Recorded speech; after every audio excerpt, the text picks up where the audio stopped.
Hello students, good morning. Welcome to the HUI online classes. तो students मैंने आपको पिछले दिनों बेस थ्योरम और टोटल प्रोबेबिलिटी थ्योरम यानी संपूर्ण प्रायिकता की प्रूविंग करा दी थी।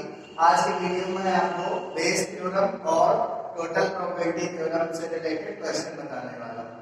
तो पहली बात आप याद रखिएगा कि बेस थ्योरम या टोटल प्रोबेबिलिटी के क्वेश्चन पढ़ने के लिए उनको लगाने के लिए आपको क्वेश्चन को सही से पढ़ना जरूरी है। क्वेश्चन को आप जब सही से पढ़ेंगे तो आपको चीजें समझ में आएंगी और इसके क्वेश्चन लंबे लंबे लिख के आएंगे। जैसे पहला क्वेश्चन है, एक थैले में 4 लाल तथा 4 काली गेंद है। तो देखिए एक थैले में 4 लाल तथा 4 काली गेंदें हैं और एक दूसरे थैले में 2 लाल तथा 6 काली गेंदें हैं। दो बैग है हमारे पास, पहले बैग में और ये दूसरे बैग में। तो ये बैग 1 है और ये बैग 2 है। पहले थैले में 4 लाल तथा 4 काली गेंदें हैं। तो 4 लाल यानी 4 रेड और 4 काली यानी 4 ब्लैक। 4 लाल तथा 4 काली गेंदें हैं और दूसरे थैले में 2 लाल तथा 6 काली गेंदें हैं। दूसरे थैले में 2 रेड है और 6 ब्लैक बॉल्स। 2 थैले हैं, ठीक है। क्या कहना है, दोनों थैलों में से एक थैला चुन लिया जाता है। तो देखिए दोनों थैलों में से एक थैला यादृच्छिक चुन लिया जाता है। यादृच्छिक मतलब रैंडम, यादृच्छिक रूप से चुन लिया जाता है। तो इस लाइन से हमें ये समझ में आ रहा है दोनों थैलों में से एक थैला यादृच्छिक चुन लिया जाता है तथा उसमें से एक गेंद निकाली जाती है।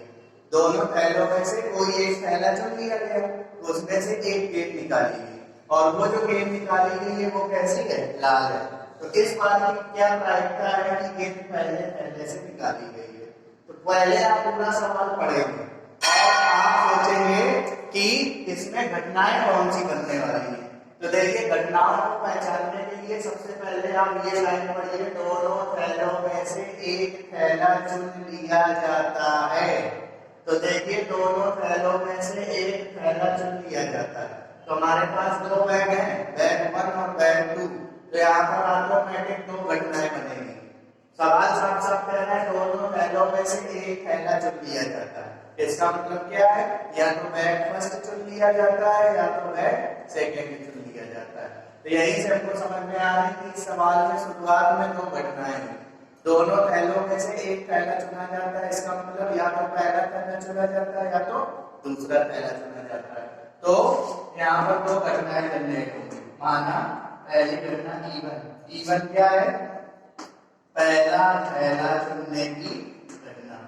पहला थैला चुनने की घटना, ये E1 है। क्योंकि सवाल कह रहा है दोनों में से एक थैला चुन लिया जाता है। हमारे पास 2 बैग है, 2 में से कोई एक चुन लिया जाता है। तो अगर पहला बैग चुना जाएगा तो उसकी घटना E1 हो गई और जो दूसरा बैग चुना जाएगा उसकी घटना क्या होगी, E2। दूसरा थैला चुन लिया जाता है। तो दूसरा थैला चुनने की घटना क्या होगी,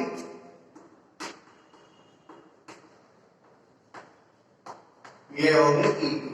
और दोनों थैलों को चुना जाता है तो काम ये किया जाता है कि एक गेंद निकाली जाती है। देखिए बहुत ध्यान से समझिए, हमारे पास 2 बैग थे, बैग 1 और बैग 2।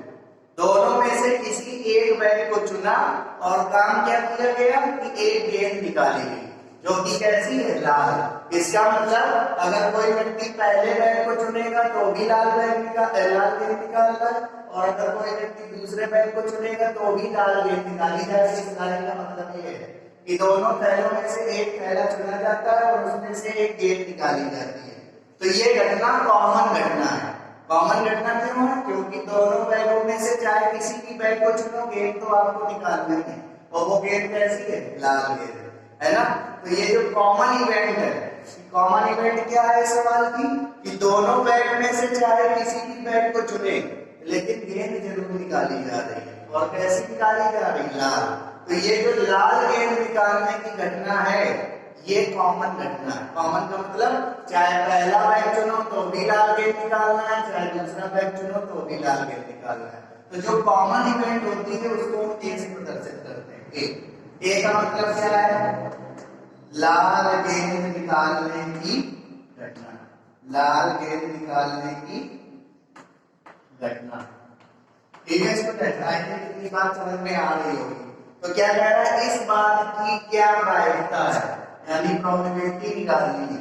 तो प्रोबेबिलिटी निकालनी है किस बात की, कि गेंद पहले थैले से निकाली गई है। इस बात की क्या प्रायिकता है कि गेंद पहले थैले से निकाली गई है। इसका मतलब ये है कि हमको गेंद निकालने की घटना, गेंद निकालने की प्रायिकता निकालनी, जो कि किस थैले से निकाली गई है, पहले थैले से निकाली गई है। तो हमें प्रोबेबिलिटी निकालनी है कि गेंद तो निकल चुकी है, लेकिन गेंद निकली कब है, जब पहला थैला चुना गया है। तो पहला थैला चुनने की घटना क्या है, E1। तो प्रोबेबिलिटी E1, और गेंद निकल चुकी है यानी ये घटना घटित हो चुकी है, यानी हमको निकालना है probability of E1 by A, probability of E1 by A। तो इसको देख के आप समझ जाएंगे कि ये बेस प्रमेय का सवाल है, क्योंकि बेस प्रमेय का सूत्र होता था प्रोबेबिलिटी EI अपॉन A। तो यहाँ पे आई का काम बंद कर रहा है, तो प्रोबेबिलिटी EI बाई A, यानी ये सवाल बेस थ्योरम का है। अगर सवाल कहता है कि इस बात की प्रायिकता निकालो कि गेंद लाल है, तो देखिए इसमें बेस थ्योरम में एक चीज और होती है, इसको कैसे जानेंगे। बेस थ्योरम में पार्शियलिटी शो होती है लास्ट में। देखिए कह रहा है इस बात की क्या प्रायिकता है कि गेंद पहले थैले से निकाली गई है, तो किसी स्पेशल थैले का जिक्र कर दिया। अगर कह देता कि गेंद निकालने की प्रायिकता ज्ञात कीजिए, तो गेंद निकालने की प्रायिकता ज्ञात कीजिए, इसका मतलब ये है कि गेंद या तो पहले थैले से निकाली जा रही है या तो दूसरे थैले से निकाली जा रही है। लेकिन इस क्वेश्चन में क्या कह दिया कि गेंद को निकाला जा रहा है लेकिन पहले थैले से। तो हमारे पास सवाल में तो दो थैले हैं, लेकिन बात सिर्फ एक ही थैले की हो रही है, यानी इसमें स्पेशल किसी चीज की बात हो रही कि गेंद निकाली जाए तो पहले थैले से निकाली जाए, या गेंद निकाली जाए तो दूसरे थैले से निकाली जाए, यानी पार्शियलिटी हो रही है, यानी गेंद सिर्फ पहले थैले से निकालनी, दूसरे थैले से नहीं निकालनी, सवाल ये कह रहा है। तो जब पार्शियलिटी का जिक्र होता है तो क्वेश्चन बेस प्रोबेबिलिटी का, बेस थ्योरम का बन जाता है। अगर यही सवाल कहता है कि इस बात की प्रायिकता ज्ञात कीजिए कि गेंद लाल है, तो लाल गेंद तो दोनों थैलों में है, तो पहले थैले से भी निकाली जा सकती है अथवा दूसरे थैले से भी निकाली जा सकती है। लेकिन यहाँ पर क्या कह रहे हैं कि गेंद पहले थैले से निकाली गई है, दूसरे थैले का जिक्र ही नहीं हुआ, यानी यहाँ पे पार्शियलिटी शो हो रही है। ये क्वेश्चन बेस थ्योरम का है। नहीं तो आप नॉर्मल सोचिए, इस बात की प्रायिकता ज्ञात करो कि गेंद निकाली तो गई है, लेकिन किस थैले से, पहले थैले से, यानी गेंद निकालने की घटना हो चुकी है, लेकिन घटना किसके द्वारा घटित हुई है, पहले थैले की घटना से। तो प्रोबेबिलिटी निकालनी है कि गेंद पहले थैले से निकाली गई है, तो पहले थैला चुनने घटना क्या है, E1, और गेंद निकल चुकी है तो अपॉन के लगेगा। तो ये प्रोबेबिलिटी EI बाई A यानी बेस थ्योरम का क्वेश्चन होगा। ठीक है, तो देखिए सबसे पहले इस चीज को हम बाद में निकालेंगे, probability of E1 by A, ये बाद में निकलेगी। सबसे पहले निकालेंगे प्रोबेबिलिटी ऑफ E1, फिर प्रोबेबिलिटी ऑफ E2, फिर probability of A by E1, फिर probability of A by E2। इतना काम हमको पहले करना होगा, तभी सारी चीजें निकाल सकते हैं। सारी घटनाओं की प्रायिकता, probability of E1, probability of E2 निकालेंगे, ये कॉमन घटना है, तो probability of A by E1, probability of A by E2, इतना काम हमको पहले से करना है। तो प्रोबेबिलिटी ऑफ E1 का मतलब क्या है, E1 का मतलब है पहला थैला चुनने की घटना। तो हमारे पास ब्रैकेट कितने हैं, दो बैग हैं, तो पहला थैला चुनेंगे, इस बात की प्रायिकता, E1 का मतलब पहला थैला चुनने की प्रायिकता, प्रोबेबिलिटी ऑफ E1 का मतलब पहला थैला चुनने की प्रायिकता। सवाल में कितने थैले, दो, जिसमें से एक बार पहला थैला, एक बार दूसरा थैला, तो प्रोबेबिलिटी ऑफ E1 1/2, ठीक है। प्रोबेबिलिटी ऑफ E2 की कितनी होगी, 1/2, ठीक। अब बात आ रही है probability of A by E1। Probability of A by E1 का मतलब हमें A की प्रायिकता निकालनी है जब E1 घटना घटित हो चुकी है। इसका मतलब है A का मतलब लाल गेंद निकालने की प्रायिकता निकालनी है। इसका मतलब है हमें लाल गेंद निकालने की प्रायिकता निकालनी है जब पहला थैला चुना जा रहा है। E1 का मतलब पहला थैला चुनने की घटना। तो probability of A by E1 का मतलब पहले थैले को चुनकर लाल गेंद निकालने की प्रायिकता। E1 का मतलब पहले थैले को चुनकर, तो A का मतलब लाल गेंद निकालने की प्रायिकता। तो पहला थैला चुनकर, अगर कोई व्यक्ति पहला थैला चुनेगा यानी बैक फर्स्ट, और इससे लाल गेंद निकालेगा तो उस बात की प्रायिकता क्या होगी, कितनी लाल गेंदें हैं, 4 आउट ऑफ टोटल कितने हैं 8। तो मल्टीप्लाई का आप निकालनी आनी चाहिए तो 1/2 हो गया। ठीक, और probability of a by e2 का मतलब दूसरे बैग को चुनकर लाल गेंद निकालने की प्रायिकता। तो दूसरा बैग ये, दूसरे बैग को चुनेंगे और लाल गेंद निकालेंगे। तो अब की बार लाल गेंद निकालने की प्रायिकता कितनी होगी 2/8, यानी कितना 1/2। तो ये हमने सारी चीजें निकाल ली। अब हम बेस की प्रमेय लगाएंगे। तो बेस प्रमेय से we know that base theorem से हम क्या जानते हैं, बेस थ्योरम का सूत्र था probability of E1 EI by A is equal to probability of EI probability of A by EI upon sigma I equal 1 to n probability of EI probability of A by EI। यही base प्रमेय का सूत्र है और इसमें base की प्रमेय ही लग रही है। तो देखिए यहाँ पर घटनाएं कितनी है, दो घटनाएं तो घटी हुई थी E1 और E2। तो यहाँ पर n की जगह कितना रखेंगे 2, और हमें किसकी प्रायिकता निकालनी है E1 by A। तो E1 by A की प्रायिकता निकालनी है तो यहाँ I की जगह क्या रखना होगा 1।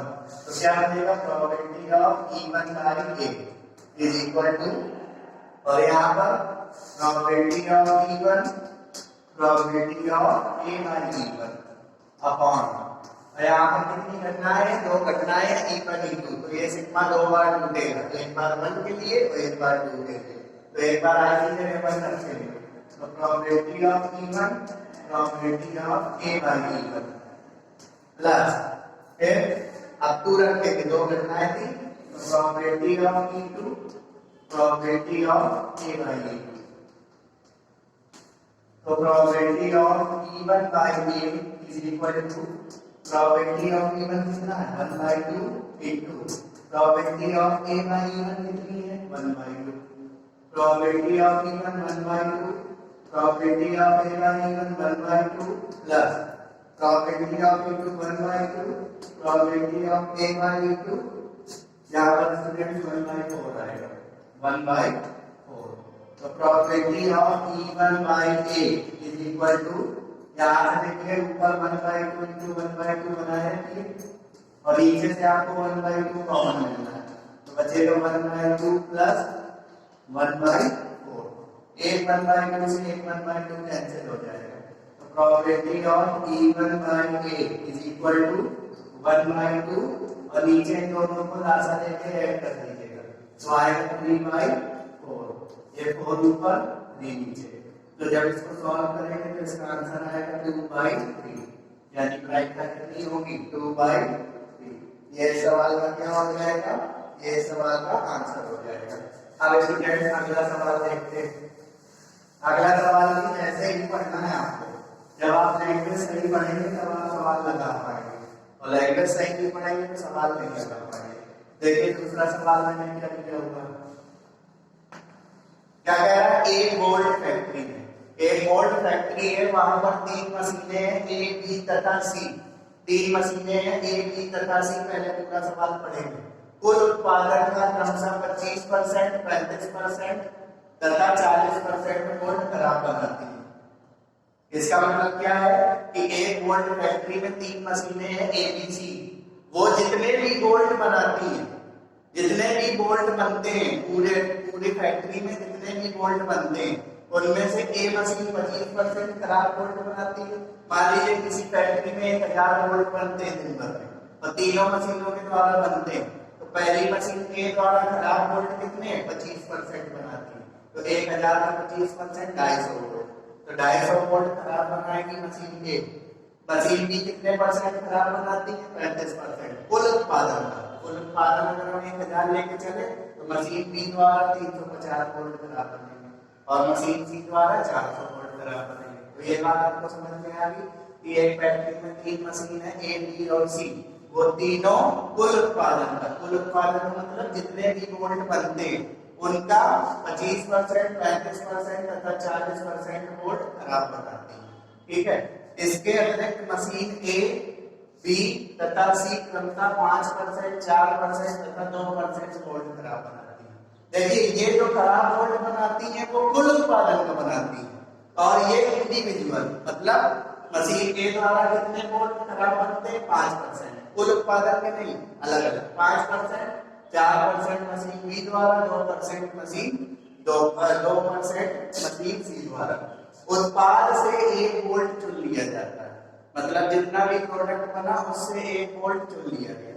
तो 1 बोल्ट उत्पाद से 1 बोल्ट चुन लिया जाता है, चुने गए बोल्ट के खराब होने की प्रायिकता। तो देखिए यहाँ पर बन रहा है बोल्ट और बोल्ट ही खराब चुना जा रहा है। जितना भी बोल्ट बना उनमें से 1 बोल्ट चुन लिया गया, ठीक है। और वो जो बोल्ट है वो बोल्ट खराब हो गए, इस बात की क्या निकालिए प्रायिकता। तो सबसे पहले आप ये समझिए कि इसकी घटनाएं क्या बनेगी इस सवाल की। तो यहाँ पर 3 मशीनें हैं, ठीक है। तो 3 मशीनें हैं और बोल्ट तीनों ही खराब बना रही है ना। पहली मशीन भी खराब बोल्ट बनाती, दूसरी मशीन भी खराब बोल्ट बना रही, तीसरी मशीन भी खराब बोल्ट बना रही। अच्छा, तीनों मशीनों से जो प्रोडक्ट बनता है उस प्रोडक्ट से 1 बोल्ट खराब चुन लिया जाता है। 1 बोल्ट चुना जाता है जो कि खराब है। इसका मतलब क्या है कि जो बोल्ट खराब चुना गया है वो मशीन ए से भी हो सकता है खराब, मशीन बी द्वारा भी बना हो सकता है, मशीन सी द्वारा भी बना हो सकता है। यही बात तो है। अगर हम कहते हैं किसी काम को 3 व्यक्ति कर रहे हैं तो तीनों व्यक्ति कोई ना कोई कुछ ना कुछ खराब काम जरूर करते हैं। तो अगर कोई ना कोई खराब काम हुआ तो पहला व्यक्ति भी कर सकता है उसे, दूसरा व्यक्ति भी कर सकता है, तीसरा व्यक्ति भी कर सकता है। तो यहाँ पर हमको 3 घटनाएं दिख रही है। पहली घटना क्या होगी कि मशीन ए को मशीन ए द्वारा खराब बोल्ट, मशीन ए द्वारा मशीन, तो पहली घटना क्या होगी इस सवाल की? पहली घटना ये होगी कि जो बोल्ट बना रही है वो 3 मशीनें बना रही है। तो पहली घटना होगी मशीन ए द्वारा बोल्ट खराब बोल्ट बनाने की घटना, दूसरा मशीन बी द्वारा खराब बोल्ट बनाने की घटना, और तीसरी मशीन सी द्वारा बोल्ट खराब बनाने की घटना। तो माना E1 बराबर मशीन ए द्वारा खराब बोल्ट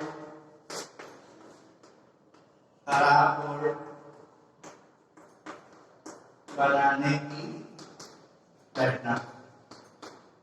E2 कौन सी घटना होगी? E2 ये घटना होगी कि मशीन बी द्वारा खराब बोल्ट बनना, मशीन बी द्वारा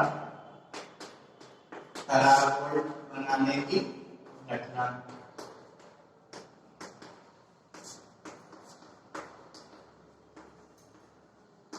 अगला तीसरा E3 क्या बनेगा? मशीन सी द्वारा खराब बोल्ट बनाने की घटना, मशीन सी द्वारा खराब बोल्ट बनाने की घटना। कॉमन घटना क्या है?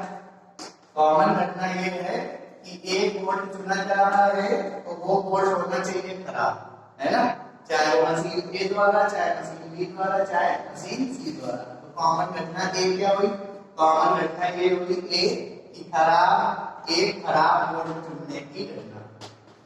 कॉमन घटना ये है कि एक खराब बोल्ट चुना जा रहा है और खराब बोल्ट तीनों मशीनें बना रही हैं। तो पहली मशीन को चुनोगे तो भी खराब बोल्ट निकालना है, दूसरी मशीन द्वारा भी खराब बोल्ट निकालना है, तीसरी मशीन द्वारा भी खराब बोल्ट निकल सकता है।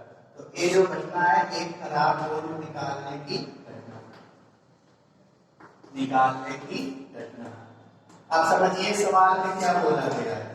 इस सवाल में ये बोला गया है कि निकाले गए बोल्ट के खराब होने की प्रायिकता। तो निकाला गया बोल्ट खराब है इस बात की प्रायिकता निकालनी, लेकिन ये नहीं पूछा गया कि किस मशीन द्वारा बनाया गया है खराब बोल्ट। इसमें सिर्फ पूछ रहा है खराब होने की प्रायिकता। तो खराब तो तीनों मशीनें निकाल लेंगे बोल्ट, तो इसमें पार्शियलिटी नहीं है इस सवाल में, क्योंकि सवाल ने ये नहीं कहा कि यदि खराब बोल्ट बनाया गया है तो किस मशीन द्वारा बनाया गया है। और पिछले सवाल में कहा गया था कि जो लाल गेंद चुनी गई है वो पहले थैले से चुनी गई है, दूसरे थैले की बात ही नहीं की थी। और इसमें ऐसा कुछ नहीं, सिर्फ खराब बोल्ट होने की प्रायिकता निकालनी है, किस मशीन द्वारा निकला है ये नहीं मैटर कर रहा है। तो इसमें कोई भी पार्शियलिटी नहीं है, यानी हमें सिर्फ प्रायिकता निकालनी किस बात की कि बोल्ट खराब है। किस मशीन द्वारा खराब निकला है बोल्ट ये नहीं कहा गया, तो सिर्फ हमें प्रायिकता निकालनी है। अगर हम ये कहते हैं कि अगर बोल्ट खराब है तो मशीन ए द्वारा निकला है, इस बात की प्रायिकता ज्ञात करो। तब हमें निकालना पड़ता प्रायिकता कि वोल्ट खराब, मतलब जो खराब वोल्ट है वो मशीन ए द्वारा निकाला गया है, तो मशीन ए द्वारा खराब वोल्ट निकालने का घटना क्या थी E1। तब हमें निकालना होगा प्रोबेबिलिटी E1 बाई ए, और अभी सिर्फ हमें प्रोबेबिलिटी ऑफ ए निकालनी, क्योंकि बोला गया है वोल्ट खराब है, इस बात की प्रायिकता निकालो। इस मशीन द्वारा खराब वोल्ट आया है ये नहीं मैटर कर रहा है, सिर्फ प्रोबेबिलिटी ऑफ ए निकालना है। यानी ये सवाल टोटल प्रोबेबिलिटी थ्योरम का बना। तो टोटल प्रोबेबिलिटी थ्योरम का बने सवाल या बेस थ्योरम का बने, आपको ये काम करने E1 E2 E3 की प्रायिकता निकालनी है। Probability A by E1, probability A by E2, probability A by E3, ये तो सब आपको पहले से करना है। तो प्रोबेबिलिटी ऑफ E1, फिर क्या निकालेंगे प्रोबेबिलिटी ऑफ E2, फिर क्या निकालेंगे प्रोबेबिलिटी ऑफ E3, फिर क्या निकालेंगे probability of A by E1, फिर probability of A by E2, फिर probability of A by E2, ये निकालना है। ठीक है, अब देखिए probability of E1, probability of E1 का मतलब मशीन ए द्वारा खराब वोल्ट की प्रायिकता। प्रोबेबिलिटी ऑफ E1 का मतलब मशीन ए द्वारा खराब वोल्ट बनाने की प्रायिकता। तो बताइए मशीन ए कितने परसेंट खराब वोल्ट बना रही है? 25% का मतलब 100 में से 25 वोल्ट खराब बना रही है। 25% को 25/100 लिखते हैं, तो कोई भी चीज परसेंटेज में दी गई तो वो ऑलरेडी उसकी प्रायिकता है। तो बताइए ये मशीन ए है वो कितने परसेंट खराब वोल्ट बना रही है? 25%, तो इसकी प्रायिकता कितनी होगी? 25/100, 25/100 यानी कितना? 25 से कैंसिल करेंगे तो 1/4, तो प्रायिकता E1 की कितनी आ गई? 1/4। मशीन बी कितने वोल्ट खराब बना रही है? 35%, 35% का मतलब 100 में 35, 35/100, तो ये कितना आएगा? 7/20। तीसरी मशीन कितने खराब वोल्ट बना रही है? कितने परसेंट? 40%, तो 40 आउट ऑफ 100, 20 से काट देंगे, 20 दूनी 40, 20 पंचे 100, 2/5। अब इसका मतलब क्या है? A बाई E1 का, A बाई E1 का मतलब हमें A की प्रायिकता निकालनी है जब E1 घटना घटित हो चुकी है। तो इसका मतलब हमें खराब वोल्ट निकालना है जब वो जो खराब वोल्ट है किसके द्वारा बनता है? मशीन के द्वारा। इसका मतलब यही है, ए का मतलब खराब वोल्ट निकालना है, और खराब वोल्ट किसके द्वारा बनना है? मशीन ए द्वारा। तो बताइए मशीन ए कितने परसेंट खराब वोल्ट बना रही है? 5%। ये जो खराब वोल्ट बना रही है वो कुल उत्पादन का बना रही है। अब जितने भी खराब वोल्ट है उनका 5% मशीन ए बना रही है। तो probability of A by E1 का मतलब ये है कि खराब वोल्ट निकालने की प्रायिकता, और जब खराब वोल्ट किसके द्वारा बनना हो? पहली मशीन के द्वारा। तो बताइए यहाँ पर, तो मशीन ए पर्सनल कितने परसेंट वोल्ट खराब बना रही? 5%, यानी 5/100, यानी कितना? 1/20। ठीक, दूसरी मशीन कितने परसेंट खराब वोल्ट बना रही है? 4%, तो 4% खराब वोल्ट बना रही है, 4/100, 1/25। और तीसरी machine 2%, 2/100, probability of A by E 1/50। तो हमने सारी चीजें निकालनी है। अब सीधे हम टोटल प्रोबेबिलिटी थ्योरम का क्या लगाएंगे? सूत्र लगाएंगे, क्योंकि हमें प्रोबेबिलिटी ऑफ A चाहिए। तो संपूर्ण प्रायिकता प्रमेय से, संपूर्ण प्रायिकता प्रमेय से, ये बेस थ्योरम का सवाल नहीं है, डेरिवेटिव पढ़ के आप जाने चीजों को। तो probability of A is equal to sigma I equal to 1 to n probability of I probability of A by E। तो बताइए यहाँ पर कितनी घटनाएं हैं? 3 घटनाएं हैं, E1 E2 E3। तो n का मान 1 से लेके कहां तक रहेगा? 3 तक। तो सबसे पहले इसमें I की जगह 1 रखिए, Pe1 Pa by E1 plus Pe2 Pa by E2 plus probability of E3 और probability of A by E3। तो Pa probability of A is equal to probability of E1 कितना? प्रोबेबिलिटी ऑफ E1 है 1/4 into probability of A by E1 कितना है? 1/20 plus probability of E2 कितना है? 7/20 into probability of a by q 1 by 25 plus probability of b 2 by 5 into probability of a by b 1 by 50। तो कितना आएगा? यहाँ पर आएगा 1/80 प्लस यहाँ पर 7/500 प्लस यहाँ पर 2/250। ठीक है, तो स्टूडेंट्स हम क्या ले रहे हैं? एलसीएम ले लेंगे। 80, 500 और 250 का एलसीएम हमने 2000 ले लिया। 2000 एलसीएम 80 का भाग 2000 में देंगे तो 25 बार जाएगा। ठीक है, तो 80 का भाग जब हम 2000 में देंगे 25 बार, 25 से 25 प्लस 500 का भाग 2000 में देंगे 4 बार, 4 से 28 प्लस 250 का भाग 2000 में देंगे 8 बार, 8 दूनी 16 तो 25 और 16 41 41 41 और 28 69। तो कितना आ गया? 69/2000। तो इसको जब सॉल्व करेंगे तो इसको मैं 2 से काटे दे रहा हूं तो 1000 और यहां से 34.5 तो 34.5/1000। तो इसको जब और सॉल्व करेंगे 1000 का भाग देंगे तो 3 अंक पीछे चला जाएगा दशमलव, यानी 0.0345। ये इसकी क्या आ जाएगी? प्रायिकता आ जाएगी। इसकी खराब वोल्ट निकालने की प्रायिकता आ जाएगी। सो स्टूडेंट्स, मैंने अगले सवाल लिए हुए हैं। तीसरा और चौथा नंबर सवाल, ये भी बहुत ज्यादा इंपॉर्टेंट है, बोर्ड परीक्षा में आ जाते हैं। सवालों को पहले पूरा पढ़िए और समझिए कि क्या क्या है।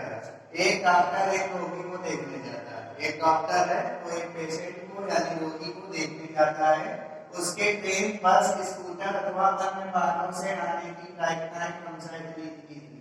यानी जो डॉक्टर रोगी को देखने जा रहा है वो किसी न किसी साधन से जा रहा है। ट्रेन से जा रहा है, बस से जा रहा है, या तो स्कूटर से जा रहा है, या अन्य साधनों से जा रहा है। तो मतलब जो डॉक्टर जाता है मरीज को देखने, वो या तो ट्रेन से जाता है, या तो बस से जाता है, या तो स्कूटर से जाता है, या अन्य साधनों से जाता है। तो अगर ट्रेन से जाता है तो ट्रेन से जाने की प्रायिकता 1/10 है, बस से जाता है तो 1/5 है, स्कूटर से जाता है तो 1/10 है, और अन्य साधनों से जाता है तो 2/5 है। ये बात हमें समझ में आ गई कि डॉक्टर के मरीज को ट्रेन से देखकर, मतलब डॉक्टर के ट्रेन से आने की प्रायिकता कितनी है? 1/10। डॉक्टर के बस द्वारा आने की प्रायिकता 1/5। डॉक्टर के स्कूटर द्वारा आने की प्रायिकता 1/10 तथा डॉक्टर के अन्य साधनों द्वारा आने की प्रायिकता 2/5। ठीक है, इस बात की प्रायिकता की ट्रेन, बस, स्कूटर से आने पर डॉक्टर देर से पहुंचता है। तो ऐसा होता है कि अगर डॉक्टर ट्रेन से जाता है, बस से जाता है, या स्कूटर से जाता है तो वो लेट हो जाता है। तो अगर ट्रेन से लेट होता है तो इसकी प्रायिकता कितनी है? 1/4। बस द्वारा लेट होता है तो उसकी प्रायिकता 1/3, और स्कूटर द्वारा लेट होता है तो 1/12। और जब अन्य साधनों से जाता है तो उसे देर ही नहीं होती। यानी डॉक्टर अगर ट्रेन, बस और स्कूटर के अलावा अन्य किसी साधन से मरीज को देखने गया तो कभी उसे देर होती ही नहीं। समझ रहे हो? यानी ये असंभव घटना होगी कि डॉक्टर अगर अन्य साधनों से जाए तो वो लेट होगा ही नहीं, और लेट होगा ही नहीं तो ये असंभव घटना होगी। असंभव घटना होगी तो असंभव घटना की व्याख्या क्या होती है? 0 होती है। अच्छा, आगे कहते हैं जब वह पहुंचता है तो उसे पता चलता है कि वह देर से आया है। तो डॉक्टर जब पेशेंट को देखने गया घर में तो उसे पता चल गया कि वह देर से आया है। ठीक है, तो इस बात की क्या प्रायिकता है कि वह ट्रेन से आया है? मतलब अगर डॉक्टर लेट आया है तो इस बात की प्रायिकता बताओ कि वह ट्रेन से आया है। तो देखिए, डॉक्टर लेट किसके द्वारा होगा? डॉक्टर लेट ट्रेन द्वारा भी हो रहा है, डॉक्टर लेट बस द्वारा भी हो रहा है, डॉक्टर लेट स्कूटर द्वारा भी हो रहा है। इन तीनों को छोड़ के डॉक्टर लेट होता ही नहीं। तो बात हो रही कि इस बात की प्रायिकता ज्ञात करो कि डॉक्टर अगर लेट हुआ तो ट्रेन द्वारा आया है। तो भैया इस सवाल में तो डॉक्टर 3 में से किसी के द्वारा भी लेट हो सकता था, लेकिन बात सिर्फ किसकी की गई है? ट्रेन की बात की गई। यानी यहाँ पे फिर से पार्शियलिटी आ गई। पार्शियलिटी का मतलब एक तरफा व्यवहार हो गया कि प्रायिकता बताओ कि वो लेट आया तो किससे आया? ट्रेन से। और जबकि सवाल में तो लेट में ट्रेन से भी आ रहा है, बस से भी आ रहा है, स्कूटर से भी आ रहा है, लेकिन बात की गई है कि प्रायिकता इस चीज की बताओ कि मैं ट्रेन से लेट आया। मतलब बस और स्कूटर में कोई दिक्कत नहीं है, सिर्फ पूछा गया है ट्रेन से लेट आया है। तो जब पार्शियलिटी वाले क्वेश्चन होते हैं, मैंने आपको बताया है कि इसमें बेस थ्योरम काम करती है, बेस की प्रमेय काम करती है। तो चाहे बेस की प्रमेय हो या टोटल प्रोबेबिलिटी थ्योरम, आपको इवेंट बनानी पड़ेगी। इवेंट का मतलब घटनाएं बनानी पड़ेगी। तो सबसे पहले आप सवाल को प्रॉपर पढ़ेंगे और घटनाएं बनाएंगे। तो देखिए सवाल कह रहा है कि डॉक्टर रोगी को देखने जाता है। तो डॉक्टर रोगी को देखने जाता है 4 साधनों से, या तो ट्रेन से, या तो बस से, या तो स्कूटर से, या तो अन्य वाहनों से। तो कह रहे कि अगर आपके पास 3 प्रकार की गाड़ी के घर में स्कूटर, बस या कार, आपको स्कूल आना है 3 में से किसी, तो 3 घटनाएं होंगी। या तो आप स्कूटर से स्कूल आएंगे, या तो आप ट्रेन, या तो आप बाइक से स्कूल आएंगे, या तो आप कार से स्कूल आएंगे। तो इसी प्रकार डॉक्टर के पास भी 4 ऑप्शन है, या तो वह ट्रेन से जा रहा है, या तो बस से जा रहा है, या तो स्कूटर से जा रहा है, या अन्य वाहनों से जा रहा है। तो यहाँ पर कितनी घटनाएं प्राप्त होंगी? हमको 4 घटनाएं प्राप्त होंगी। एक घटना E1, एक E2, एक E3, एक E4। तो माना जो E1 घटना है, E1 घटना ये होगी कि डॉक्टर किससे जा रहा है? ट्रेन से। तो डॉक्टर द्वारा ट्रेन से जाने की घटना, डॉक्टर के ट्रेन द्वारा जाने की घटना, ट्रेन द्वारा जाने की घटना, ठीक है। E2 घटना क्या होगी कि डॉक्टर मरीज को देखने बस से भी जा सकता है, क्योंकि उसके पास 4 ऑप्शन है। तो 4 घटनाएं बनेगी, या तो ट्रेन से जाए, या तो बस से जाए, या तो स्कूटर से जाए, या तो अन्य वाहनों से जाए। तो E2 घटना मैंने लिखी डॉक्टर के बस द्वारा जाने की घटना, बस द्वारा जाने की घटना, ये है E2। और बिना इवेंट के प्रोबेबिलिटी नहीं बनती है। घटना प्रायिकता के लिए घटना का घटित होना जरूरी है, ठीक है। तीसरी घटना है कि डॉक्टर स्कूटर से जाएगा मरीज को देखने। तो E3 is equal to doctor के स्कूटर द्वारा जाने की घटना। ये दोनों क्वेश्चन बोर्ड एग्जाम में कई बार पूछे जा चुके हैं, तो आप इनको तैयार जरूर करिए। और चौथी घटना ये है कि डॉक्टर अन्य वाहनों से गया है, मतलब इन तीनों को छोड़ के किसी और वाहन से चला गया। तो E4 बराबर डॉक्टर के अन्य वाहनों से, अन्य वाहन द्वारा जाने की घटना। अच्छा, ये हमने प्राइमरी घटनाएं तो बनाई। एक घटना कॉमन घटना भी होती है। एक घटना ऐसी घटना होती है जो चारों के साथ घटित होगी, क्योंकि इसमें 4 घटना है। तो देखिए वो घटना कौन सी है कि जब वह पहुंचता है तो उसे पता चलता है कि वह देर से आया है। ये कॉमन घटना है कि जब वह पहुंचा मरीज के घर तो उसे पता चला कि अरे हमको देर हो गई। तो बताओ अगर डॉक्टर देर से आएगा, तो डॉक्टर देर से आएगा तो देर उसको कब कब होगी? या तो ट्रेन द्वारा आया होगा, या तो बस द्वारा आया होगा, या तो स्कूटर द्वारा आया होगा, या तो अन्य वाहनों द्वारा आया होगा, तभी तो लेट हुआ। क्योंकि डॉक्टर मरीज को देखने जा रहा है किसी न किसी साधन से, तो लेट होगा तो कोई ना कोई साधन से तो आएगा ही होगा डॉक्टर। तो ये जो लेट पहुंचने की घटना है वो कॉमन इवेंट है इस सवाल की। लेट कब कब होगा? चाहे वो ट्रेन से जाए, चाहे वो बस से जाए, चाहे वो स्कूटर से जाए, चाहे वो अन्य साधन से जाए, लेट जरूर होगा। तो ये जो लेट होने की घटना है वो कॉमन इवेंट है। और कॉमन इवेंट को हम किससे डिनोट करते हैं? ए से। ए का मतलब है डॉक्टर के देर से पहुंचने की घटना, डॉक्टर के देर से पहुंचने की घटना। तो ये हमने कॉमन इवेंट बनाया। जो कॉमन इवेंट है ए, वो चारों के साथ हो सकती है, ठीक। तो क्या कह रहा है? इस बात की प्रायिकता याद करो कि डॉक्टर अगर लेट आया है तो किसके द्वारा आया है? ट्रेन के द्वारा। तो लेट तो सब में हो रहा है, लेकिन बात किसकी हो रही है? ट्रेन की। तो हमें प्रोबेबिलिटी निकालना है कि डॉक्टर लेट तो आया, लेकिन किसके द्वारा? ट्रेन के द्वारा। तो ट्रेन से आने की घटना क्या? E1। तो प्रोबेबिलिटी ऑफ E1 और आया लेट, ये घटित हो चुकी घटना। लेट तो वो हो चुका है, लेकिन किसके द्वारा लेट हुआ? ट्रेन द्वारा। तो सवाल पूछ रहा है, इस बात की प्रायिकता याद करो कि डॉक्टर लेट तो हो चुका है, लेकिन किसके द्वारा? ट्रेन के द्वारा। तो ट्रेन से आने की घटना क्या थी? E1। तो प्रोबेबिलिटी ऑफ E1 और डॉक्टर लेट हो चुका है ऑलरेडी, तो अपॉन ए, यानी ये घटना घटित हो चुकी है। यानी हमें निकालना प्रोबेबिलिटी ऑफ E1 बाय ए। तो स्टूडेंट ध्यान से देखिए, प्रोबेबिलिटी ऑफ E1 बाई ए से पहले हमें probability of E1, probability of E2, probability of E3, probability of E4 निकालनी पड़ेगी। फिर कॉमन घटना की probability of A by E1, probability of A by E2, probability of A by E3, probability of A by E4। इतना सारा काम हमको करना पड़ेगा। तो देखिए probability of E1, probability of E2, probability of E3, probability of E4, और हमको क्या निकालनी है, probability of A by E1, probability of A by E2, probability of A by E3, probability of A by E4। ये सारी चीजें अगर हम निकालेंगे तभी सवाल लगेगा। तो देखिए सारी चीजें हमको दे दी गई हैं। तो जब डॉक्टर ट्रेन से आता है तो आने की प्रायिकता कितनी है, 3/10। तो प्रोबेबिलिटी ऑफ E1 3/10 है, क्योंकि E1 रखना है ट्रेन से आने की। तो ट्रेन से आने की प्रायिकता 3/10 है। बस से आने की प्रायिकता 1/5 है। स्कूटर से आने की प्रायिकता 1/10 है, और अन्य साधनों से आने की प्रायिकता 2/5 है। ये तो हमें सब सवाल में दिया गया है। अच्छा, डॉक्टर लेट हो रहा है ना, तो डॉक्टर अगर बस द्वारा लेट होता है, सॉरी ट्रेन द्वारा लेट होता है, तो प्रायिकता कितनी है, 1/4। और इसको हम क्या बोलेंगे कि ए का मतलब देर से पहुंचने की घटना, और जब E1 घटित हो चुकी। E1 का मतलब जब डॉक्टर ट्रेन से आया।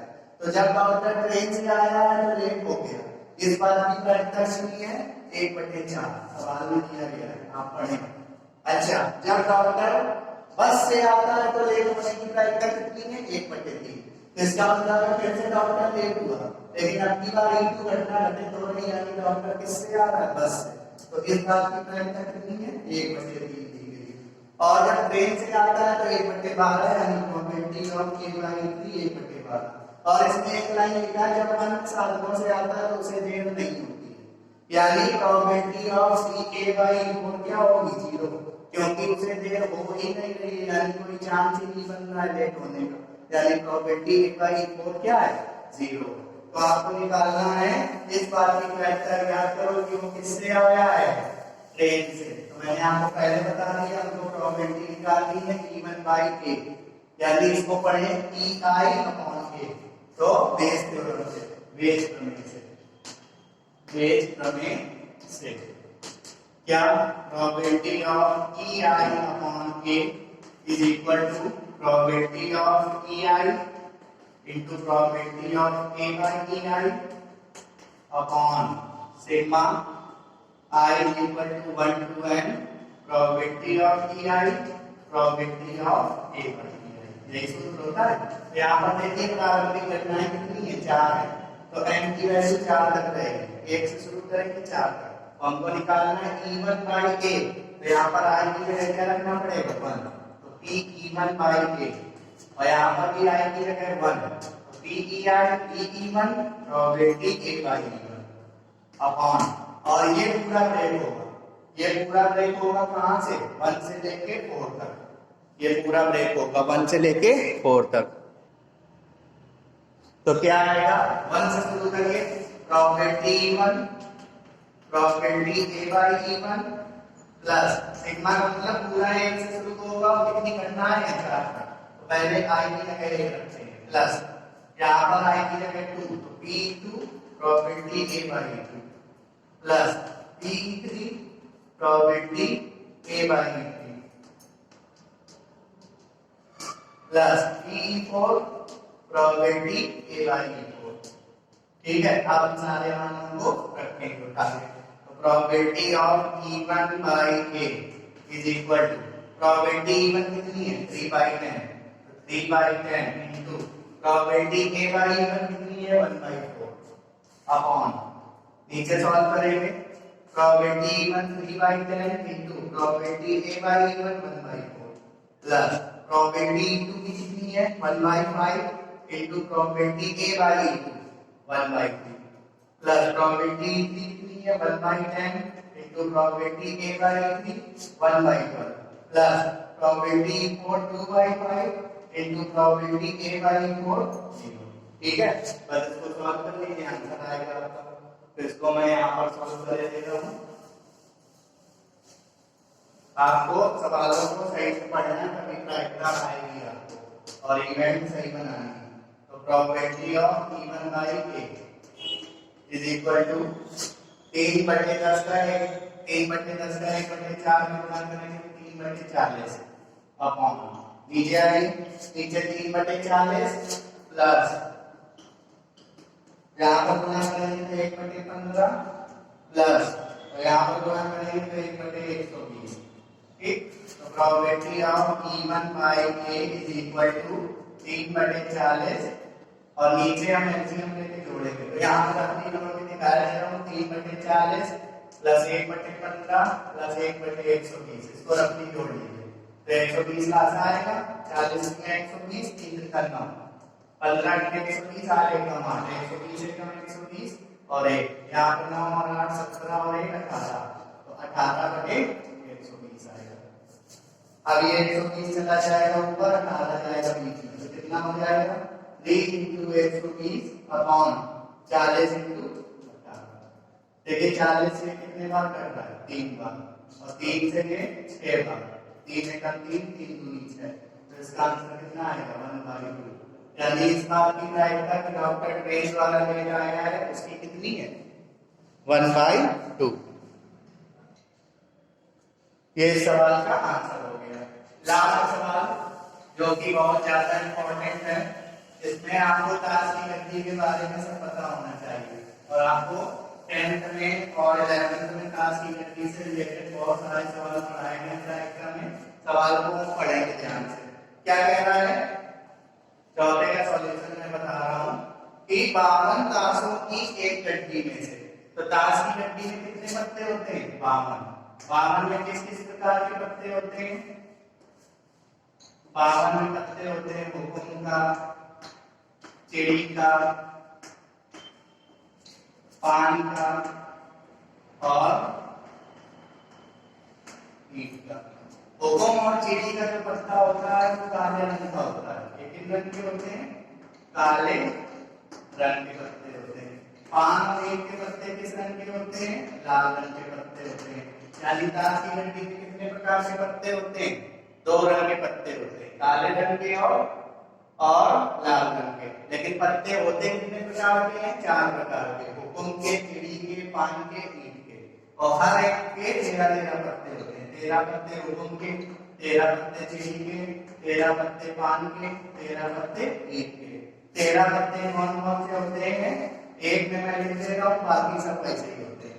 13 पत्तों में होता है इक्का, बादशाह यानी किंग, क्वीन यानी रानी, बेगम, जेब और गुलाम, जैक गुलाम, दैरा 10 9 8 7।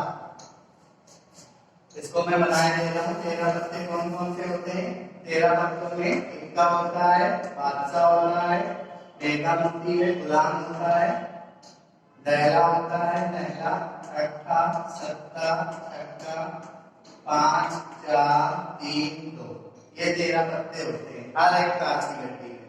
हुकुम के ये 13 पत्ते होते हैं, 1 2 3 4 5 6 7 8 9 10 11 12 13। तो 13 पत्ते हुकुम के सेम ये होते हैं, सेम यही 13 पत्ते चिड़ी के होते हैं, सेम यही 13 पत्ते पान के होते हैं, सेम यही 13 पत्ते ईंट के होते हैं। 13 13 26 26 26 52 52 में 13 13 पत्ते सबके होते हैं। अच्छा, इन तीनों पत्तों को के यू जे का मतलब बादशाह, बेगम और गुलाम, इनमें चित्र बना होता है, तो इनको बोलते हैं फेस कार्ड। क्या बोलते हैं फेस कार्ड, इन्हें बोलते हैं चेहरे वाले पत्ते। तो ताश की गड्डी में चेहरे वाले पत्ते कितने होते हैं 3 इसमें 3 इसमें 3 इसमें 3 इसमें। तो ताश की गड्डी में फेस कार्ड कितने होते हैं 12 होते हैं। हर एक सूट के 3 फेस कार्ड होते हैं, ठीक है 3 फेस कार्ड। फेस कार्ड का मतलब इसमें चित्र बना हो, तो इन तीनों पत्तों में चित्र बना होता है। आप गड्डी उठा के देखिएगा ताश की, तो ताश की गड्डी के प्रत्येक हुकुम में भी 3 फेस कार्ड, 3 फेस कार्ड चिड़ी में, 3 फेस कार्ड पान में, 3 फेस कार्ड, ठीक है। अच्छा, अगर पहले ताश की गड्डी में कितने इक्के होते हैं 4, तो पहला हुकुम का इक्का, फिर चिड़ी का इक्का, फिर पान का इक्का, फिर ईंट का इक्का। ताश की गड्डी में कितने महले होते हैं 4 महले होते हैं, हर एक पत्ता 4 4 बार आता है, ठीक है। और फेस कार्ड कितने होते हैं फेस कार्ड होते हैं 12, ठीक, अब मैंने आपको थोड़ा प्राइमरी चीज बता दी, अब आप समझिए। 52 कांच की एक गड्डी में से एक पत्ता खो जाता है। ठीक है, सवाल कह रहा है हमारे पास 52 कांच की एक गड्डी है, उसमें से एक पत्ता मिस हो गया। ठीक है, आगे बढ़ते हैं। ये बात हमने दिमाग में रखनी कि एक पत्ता खो गया। तो मैं अगर आपसे कहूं कि हमारे पास 52 कांच की एक गड्डी है, एक पत्ता गिर गया, कौन सा पत्ता गिर गया ये तो हमको पता ही नहीं है। इसका मतलब है गिरा हुआ पत्ता हुकुम का भी हो सकता है, गिरा हुआ पत्ता चिड़ी का भी हो सकता है, गिरा हुआ पत्ता पान का हो सकता है, या गिरा हुआ पत्ता ईंट का हो सकता है। इस लाइन को पढ़ के हमने इतना अंदाज लगा लिया कि 52 राशि की एक गड्डी में से एक पत्ता खो जाता है। इसका मतलब जो पत्ता खो गया वो हुकुम का भी हो सकता है, क्योंकि ये नहीं बोला कौन सा पत्ता खो गया, है ना। तो ये कंडीशन बनी। जैसे मैंने किसी क्लास में 10 लड़के हैं, मुझे एक बच्चा सिलेक्ट करना है, कौन सा बच्चा सिलेक्ट करना है ये तुमको पता ही नहीं है, तो कितनी घटनाएं बनेंगी 10। या तो मैं पहला बच्चा सिलेक्ट कर लूं, या तो मैं दूसरा बच्चा सिलेक्ट कर लूं, या तो मैं तीसरा बच्चा सिलेक्ट कर लूं। तो इस लाइन से पढ़ के हमें ये समझ में आ गया कि 52 कांच की गड्डी में से जो पत्ता खोया, स्पष्ट नहीं कौन सा पत्ता खोया, यानी खोया हुआ पत्ता हुकुम का भी हो सकता है, खोया हुआ पत्ता चिड़ी का भी हो सकता है, खोया हुआ पत्ता पान का भी हो सकता है, खोया हुआ पत्ता ईंट का भी हो सकता है। यानी इस लाइन से 4 घटनाएं बनेंगी, ये हमने दिमाग में रख लिया। आगे शेष पत्तों में से 2 पत्ते निकाले जाते हैं। तो जब एक पत्ता गिर जाएगा तो 51 पत्ते बचेंगे, 51 पत्तों में से 2 पत्ते निकाले जाएंगे। अच्छा बताइए, अब जब एक पत्ता गिर गया तो 51 पत्ते बचे, 51 पत्तों में से कितने पत्ते निकाले गए? 2 पत्ते। कौन से 2 पत्ते ये हमें नहीं पता, यानी 51 में से जो 2 पत्ते निकाले गए वो 2 हुकुम के भी हो सकते हैं, वो 2 पत्ते चिड़ी के भी हो सकते हैं, वो 2 पत्ते पान के भी हो सकते हैं, वो 2 पत्ते ईंट के भी हो सकते हैं। इतनी बात आपको समझ में आनी चाहिए। तो क्या कह रहा है, जो खोया पत्ता है वो हुकुम का है, इस बात की क्या निकाल होता है। ठीक है, यानी खोया हुआ पत्ता हुकुम का है, इस बात की प्रायिकता निकालना। तो पत्ते जो कांच की गड्डी में 4 प्रकार के होते हैं, लेकिन बात हो रही कि जो पत्ता मिस हुआ है वो हुकुम का है, यानी फिर से पार्शियलिटी से हो रही है। पत्ता खोया है तो हुकुम चिड़ी पान या ईंट में से किसी का भी हो सकता है, लेकिन सवाल कह रहा है कि सिर्फ हुकुम का खोया है, यानी सिर्फ हुकुम के लिए पूछ रहा है, बाकी के लिए नहीं पूछ रहा है। यानी ये फिर से बेस थ्योरम का सवाल है। तो बेस थ्योरम के सवाल के लिए सबसे पहले आपको बेसिक इवेंट यानी प्राइमरी इवेंट बनानी है। तो प्राइमरी इवेंट क्या है कि कांच की गड्डी में से एक पत्ता खो जाता है। तो मैंने अभी आपको बताया कांच की गड्डी में से 52 पत्ते हैं, 52 में से कोई एक खो गया।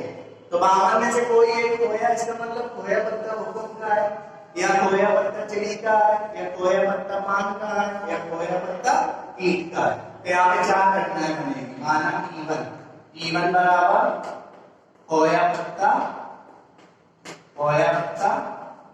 हुकुम का है। ठीक है, E2 घटना क्या बनेगी? E2 घटना बनेगी खोया पत्ता चिड़ी का है। इसको एक और तरीके से लगा सकते हैं, लेकिन वो मैं नहीं बता रहा हूँ आपको, चिड़ी का है। E3 घटना क्या हुई कि खोया पत्ता पान का है, खोया पत्ता पान का है। और E4 घटना क्या होगी? E4 घटना ये होगी कि खोया पत्ता ईंट का है, खोया पत्ता ईंट का है। अच्छा, कॉमन घटना क्या है? कॉमन घटना ये है कि शेष पत्तों में से 2 पत्ते निकाल लिए जाते हैं। एक पत्ता मिस हो गया, उसको छोड़िए, अब जो 51 पत्ते बचे उन 51 पत्तों में से 2 पत्ते निकाले जा रहे हैं। दोनों पत्ते कैसे हैं? हुकुम के। इसका मतलब ये कॉमन इवेंट है कि चाहे हुकुम का पत्ता खो जाए, चाहे चिड़ी का पत्ता खो जाए, चाहे पान का पत्ता खो जाए, चाहे ईंट का पत्ता खो जाए, हमको उसके बाद क्या करने हैं? 2 हुकुम के पत्ते निकालने। ये कॉमन इवेंट है। तो कॉमन इवेंट को क्या बोलते हैं? ए का मतलब 2 हुकुम के पत्ते निकालने की घटना, 2 हुकुम के पत्ते निकालने की घटना। ठीक है, तो क्या कह रहा है, इस बात की प्रायिकता याद करो कि जो हुकुम का जो खोया पत्ता है वो कैसा है? खोया पत्ता हुकुम का। तो प्रोबेबिलिटी हमें निकालना है कि जो खोया पत्ता है हुकुम का, यानी प्रोबेबिलिटी E1 की निकालनी है। और ये घटना कॉमन है कि दो पत्ते तो हमें चाहिए। तो हमको निकालना है प्रोबेबिलिटी ऑफ E1 बाई ए। तो प्रोबेबिलिटी ऑफ E1 बाई ए निकालना है। तो 1 को अगर आप आई बोलिए तो प्रोबेबिलिटी ऑफ EI बाई ए, और ये घटना जो है वो कॉमन घटना है। यानी ये सवाल फिर से बेस प्रमेय का बना। तो बेस प्रमेय से अगर सवाल को लगाना है या टोटल प्रोबेबिलिटी थ्योरम से सवाल को लगाना है तो पहले इन चारों घटनाओं की प्रायिकता, फिर प्रोबेबिलिटी A बाई E1, फिर प्रोबेबिलिटी A बाई E2, फिर प्रोबेबिलिटी A बाई E3, फिर प्रोबेबिलिटी A बाई E4। तो चलिए निकालते हैं probability of E1, probability of E2, probability of E3, probability of E4। फिर हम क्या निकालेंगे? फिर हम निकालेंगे probability of A by E1, फिर हम निकालेंगे probability of A by E2, फिर हम निकालेंगे probability of A by E3, फिर हम निकालेंगे probability of A by E4। ठीक है, तो सबसे पहले निकालिए probability of E1। Probability of E1 का मतलब जो पत्ता खोया है वो हुकुम का पत्ता है। तो ताश की गड्डी में कितने पत्ते होते हैं? हुकुम के 13।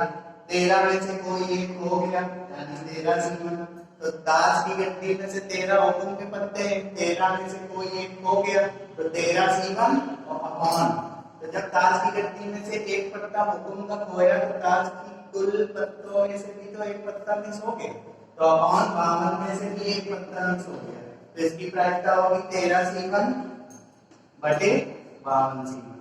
तो आपने क्रमशः संचय पढ़ा होगा कि n C1 का मान हमेशा n होता था। तो 13 C1 का मान 13 और बटे 52 C1 का मान 52। इसका आंसर आएगा 1/4 प्रोबेबिलिटी ऑफ E1। सेम इसी तरीके से प्रोबेबिलिटी ऑफ E2 करेंगे। इसका मतलब खोया पत्ता चिड़ी का है, तो चिड़ी के पत्ते कितने होते हैं? 13। 13 में से कोई एक हो गया 13 C1 अपॉन 52 में से कोई एक हो गया होगा टोटल। तो इसकी भी कितनी आएगी? 13 बटे 52। फिर से कितना? 1/4। ये भी सेम रहेगा 13 C1 बटे 52 C1। फिर से रिजल्ट देगा 13 बटे 52 यानी कितना? 1/4। अब की बार फिर से 13 C1 बटे 52 C1 यानी 13 बटे 52 यानी फिर से कितना आएगा? 1/4। तो E1 E2 E3 E4 की तो प्रायिकताओं में कोई प्रभाव नहीं पड़ा। 1/4 1/4 1/4 1/4। अब बात करते हैं प्रोबेबिलिटी A बाई E1। इसका मतलब है A के घटित होने की प्रायिकता जब E1 घटित हो चुकी है। इसका मतलब यही तो है। इसका मतलब हमको दो हुकुम के पत्ते निकालने हैं जब खोया पत्ता किसका है? हुकुम का। E1 का मतलब खोया पत्ता हुकुम का है, ये हमको पता है कि खोया पत्ता हुकुम का है। तो हमको तब भी कितने पत्ते निकालने हैं? दो पत्ते किसके? हुकुम के। तो हमको इसमें पता है कि E1 घटना क्या है कि खोया पत्ता हुकुम का है। तो बताइए जब हुकुम का पत्ता खो गया तो 13 में से एक खो गया, कितना बचा? 12। तो अब इसका सैंपल स्पेस कितना है? 12। उन 12 में से कितने पत्ते निकालने हैं? 12 में से कितने पत्ते निकालने हैं? दो पत्ते किसके? हुकुम के। तो बताइए ताश की गड्डी में 12 हुकुम के पत्ते निकले, 12 बचे, 12 में से कोई दो तो 12 C2 अपॉन। अच्छा बताइए ताश की गड्डी से एक पत्ता खो गया तो अब कितने बचे? 51 बचे। तो जब 12 में से कोई दो निकलेंगे तो 51 में से भी तो कोई दो निकलेंगे तो 51 C2। इसका मान हम नहीं निकालेंगे। अगर n C1 होता 12 C1 तो 12 लिख देते, इसको बाद में कैलकुलेट करेंगे। Probability of A by E2 का मतलब क्या है? Probability of A by E2 का मतलब उसकी बार हमें E2 घटना पता है। E2 घटना ये पता है कि खोया पत्ता का है चिड़ी का, यानी चिड़ी का एक पत्ता कम हो गया। तो चिड़ी का एक पत्ता कम हुआ 12 हो गया और यहाँ पर 52 में से भी एक कम हो गया, कितने हो गए? 51। तो जब बात हो रही थी पत्ता चिड़ी का खोया है तो चिड़ी के पत्ते कितने होंगे? 12। लेकिन हमको दो पत्ते निकालना है। एक इवेंट में दो पत्ते किसके? हुकुम के। तो पत्ता तो चिड़ी का खोया है यानी अब की बार चिड़ी के पत्ते 12 है लेकिन हुकुम के कितने रहेंगे? 13। इन 13 में से फिर से दो निकालने हैं तो 13 C2 अपॉन ताश की गड्डी में कितने बचे? 51। आई थिंक ये बात समझ में आ रही है। Probability of A by E3 का मतलब क्या है? अब की बार हमें E3 पता है। E3 का मतलब हमको ये पता है कि खोया पत्ता का है पान का। तो अब की बार पान का पत्ता कम कर दीजिए लीजिए 13 में से 12, तो पान के पत्ते 12 बचे, ताश की गड्डी में 51 बचेंगे क्योंकि पान का पत्ता खो गया। ठीक, अब एक घटना क्या है कि जब पत्ता पान का खोया है तब भी हमें 2 हुकुम के पत्ते निकालने हैं। तो बताइए जब पान का पत्ता खोया तो पान का पत्ता एक कम होगा, लेकिन हुकुम का तो नहीं कम होगा, हुकुम तो दे रही है। तो 13 C2, 13 में से फिर 2 चुने जाएंगे और सैंपल स्पेस 51 पत्तों का 51 C2। आई थिंक ये बात समझ में आ रही होगी। Last probability of A by E4। अब की बार हमको E4 घटना पता है, इसका मतलब अब की बार हमको ये पता है कि खोया पत्ता किसका है, ईंट का। तो अब आप ईंट के पत्तों से एक कम कर दीजिए, कितना, यानी 12 ईंट के पत्ते। ताश की गड्डी में भी 51 बचेंगे। तो बताइए जब खोया हुआ पत्ता ईंट का है और फिर हमें एक घटना यानी 2 हुकुम के पत्ते निकालने हैं, तो बताइए जब ईंट का पत्ता खोएगा तो सिर्फ ईंट का एक पत्ता कम होगा, हुकुम का थोड़ी कम होगा, हुकुम 13 ही रहेंगे। फिर से 13 में से निकलेंगे 2, तो 13 C2 upon sample space 51 C2। ठीक है, ये बात आपको समझ में आ गई होगी। अब मैं आपको क्या बताता हूँ, अब मैं आपको सवाल बताता हूँ। तो बताइए हमें किस बात की फैक्टर निकालनी है कि खोया हुआ पत्ता किसका है, हुकुम का। तो प्रोबेबिलिटी निकालनी है किसकी, खोया हुआ पत्ता हुकुम का है यानी E1 अपॉन, और ये हमको पहले से पता है कि 2 हुकुम के पत्ते निकालने हैं। तो फिर से बना E1 by A, तो बेस में लगाएंगे, बेस करने से E1 by A, PEI by A is equal to PEI PA by EI upon sigma I equal 1 to n PEI PA by EI। तो हमें किससे निकालनी है, E1 by A। तो यहाँ पे I की जगह 1 रखेंगे, E1 by A, यहाँ पर भी I की जगह 1, E1 PA by E1। देखिए नीचे लगा सिग्मा, तो नीचे पूरा वेग होगा कहां तक, जितनी घटनाएं हैं, ये एक कॉमन घटना है, तो यहाँ पे y रखा 1 2 3 4 तक, तो यानी यहाँ इक्वल 1 से 4 तक जाएगा सिग्मा, यानी probability E1 probability A by E1 plus probability E2 2 बार शुरू कर रहे हैं, probability A by E2 plus probability E3 probability A by E3 plus अब I की जगह 4 रखिए, probability E4 probability A by E4। अब हम क्या लगाएंगे, अब हम सारी वैल्यू रखेंगे उठा के, तो probability E1 by A is equal to, probability E1 की कितनी है 1 by 4, probability A by E1 कितना है, प्रोबेबिलिटी A by E1 है 12 C2 अपॉन 51 C2। ठीक, अपॉन नीचे आइए, probability E1 1 by 4 into PE by A1 12 C2 बटे 51 C2 प्लस प्रोबेबिलिटी E2 कितनी है, प्रोबेबिलिटी E2 है 1 by 4 into probability A by E2 कितनी है 13 C2 बटे 51 C2, 13 C2 बटे 51 C2 plus probability E by probability E3 1 by 4 into probability A by E3 कितनी है 13 C2 बटे 51 C2 plus probability E4 1 by 4 है और प्रोबेबिलिटी A by E4 है 13 C2 बटे 51 C2। ठीक है, बस इसको हम सॉल्व करेंगे, हमें फाइनल आंसर मिलेगा। तो मैं इसको साफ किए दे रहा हूं, मैं यहाँ पर आपको सवाल सॉल्व करके दिखा दे रहा हूं। तो देखिए यहाँ से probability E1 by A is equal to, इसको हम ऐसे लिख सकते हैं 1/4 into 12 C2 अपॉन 51 C2, यही है।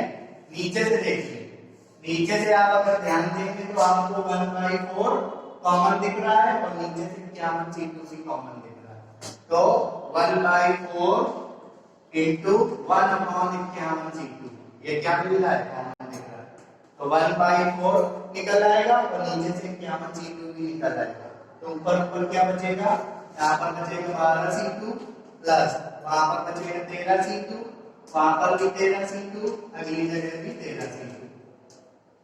ठीक, ये देखिए 1/4 51c2 1/4 इंटू 1/51c2 ये सब क्या हो गया कैंसिल हो गया।